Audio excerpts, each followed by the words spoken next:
Hello, and welcome to The Balancing Act, the show that dives into real stories of people I admire who are building successful careers while raising families. I'm Sarah Sheridan, your host, Director of Executive Recruiting and Sales with Hirewell, and mom to three little ones. In today's episode, I'm very excited to welcome our guest, Michelle Keefe. Michelle is an HR executive, mom to Brian, and I had the pleasure of helping find her current role as VP of HR at Bose Professional. Michelle, welcome. Thank you so much. Good to be here. Thanks for being with us.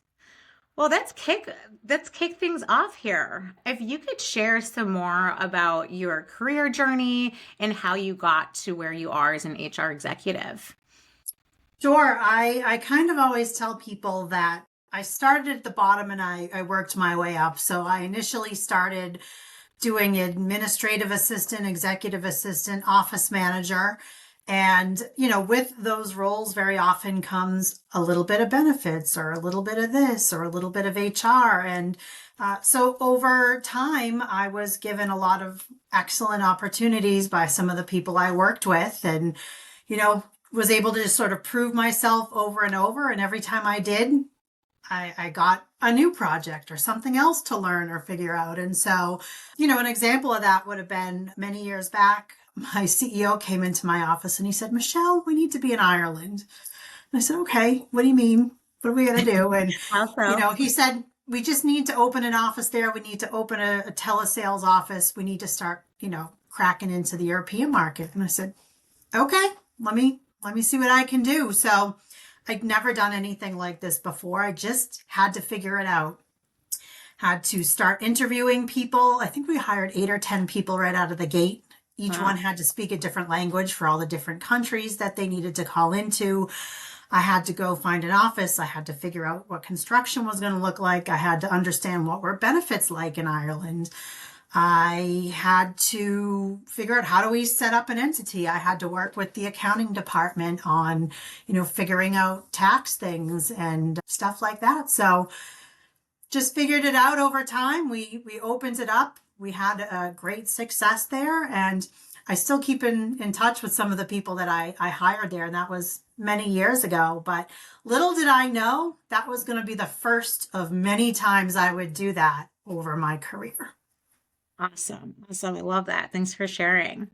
And just to pivot a little bit from career to more on home life, share a little bit more about your family, son, your partner. Sure. So my son Brian is almost 18 now. I can't believe it, but he is. And my husband, also Brian, we just had our 20-year anniversary back in January. And Oh, so, congrats. yeah, thank you. That is no small feat. It is not. It is definitely not. Awesome. Awesome. And we'll say Brian Sr., what does he do for work? So for many years, he worked on the ambulance. And so, when we get into some of the work-life balance, he very often he worked different schedules than I do in the typical Monday through Friday, Yeah. office hours type of thing. He would work 24-hour shifts or 12-hour shifts or 16-hour shifts.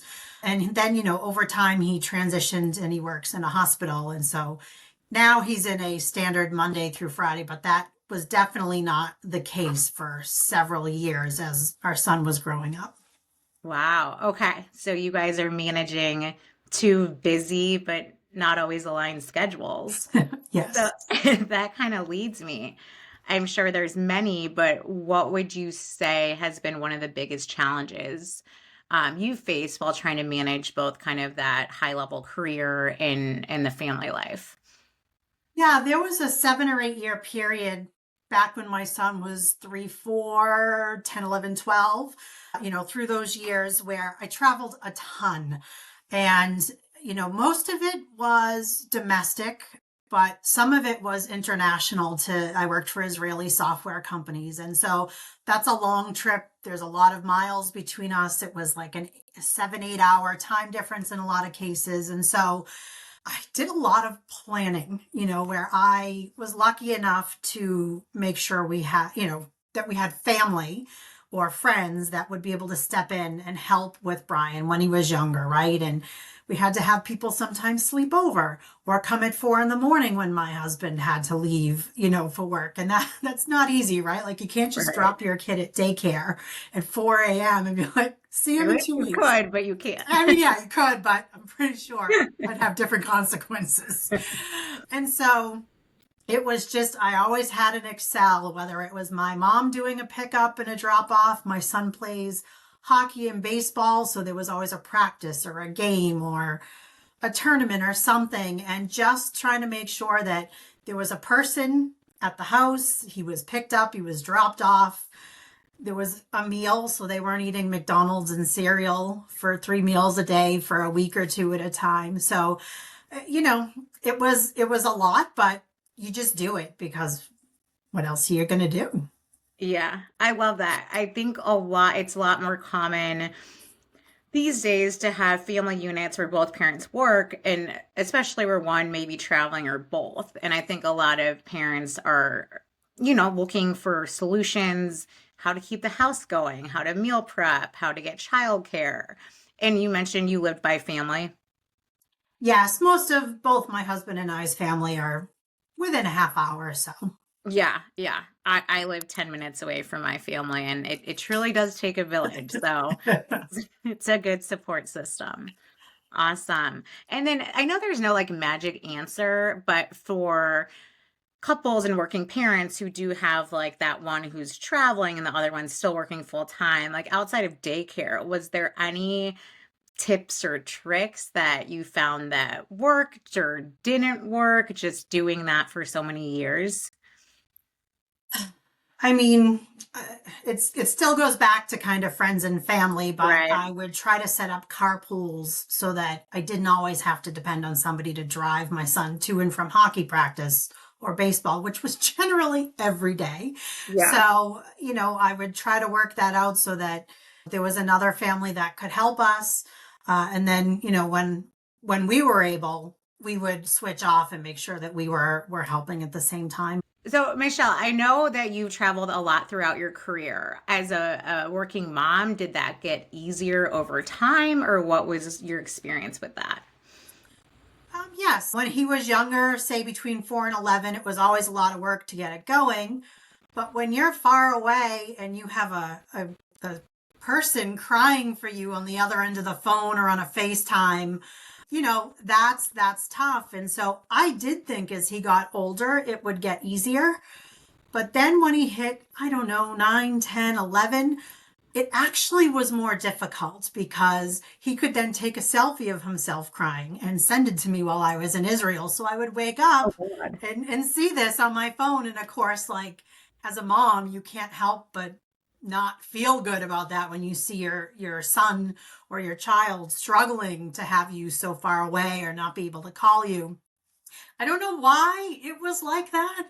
I don't know if it was just that he was more aware of how far I was and how long I was away and, how that impacted him versus when he was smaller, it was tough, but I think he was very easily like redirected to something Right. else. Distracted. Yeah. Yeah. Out of sight, out of mind. Right.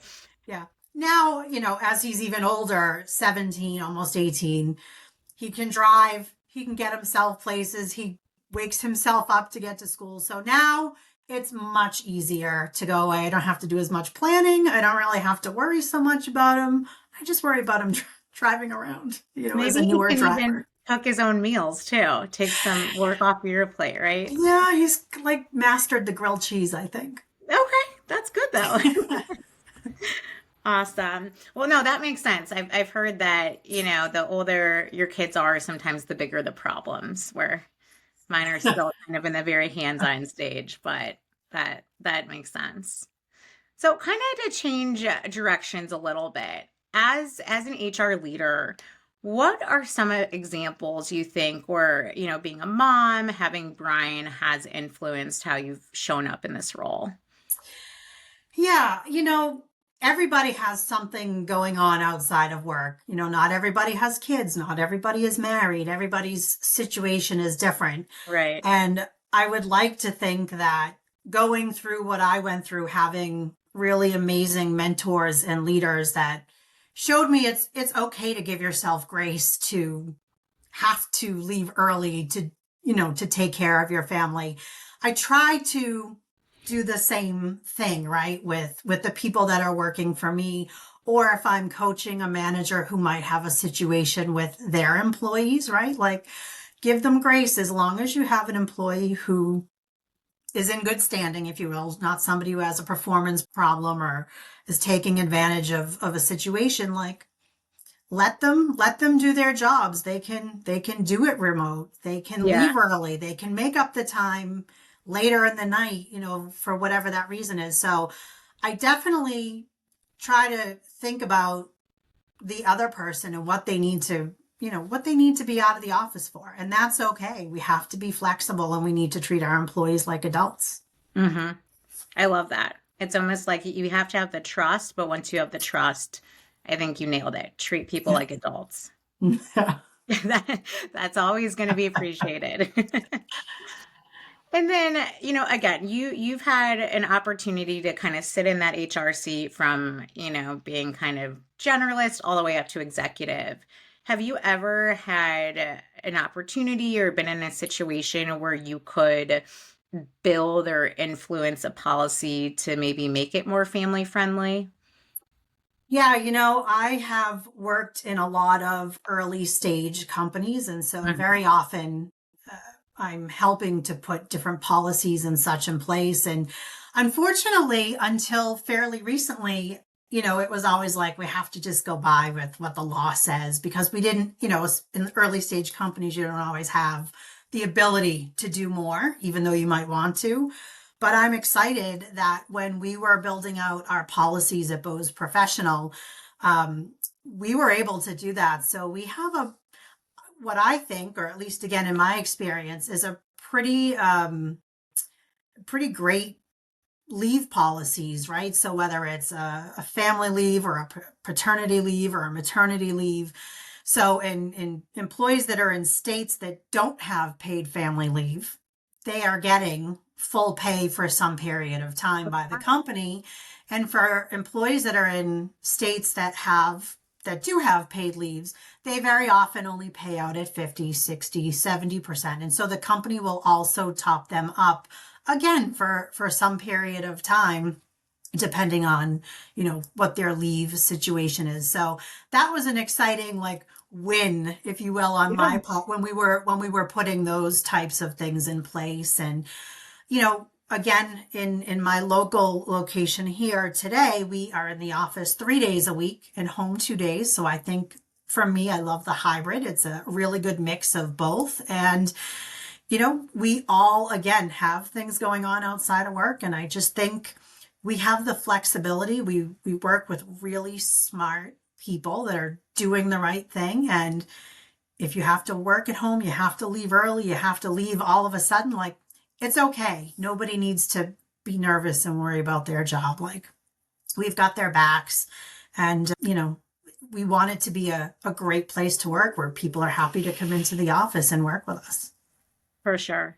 And I love how you've highlighted it doesn't really matter. It's not just about having kids. Everyone has something outside of work, and it's kind of like acknowledging and then respecting that. I think that's huge in leadership.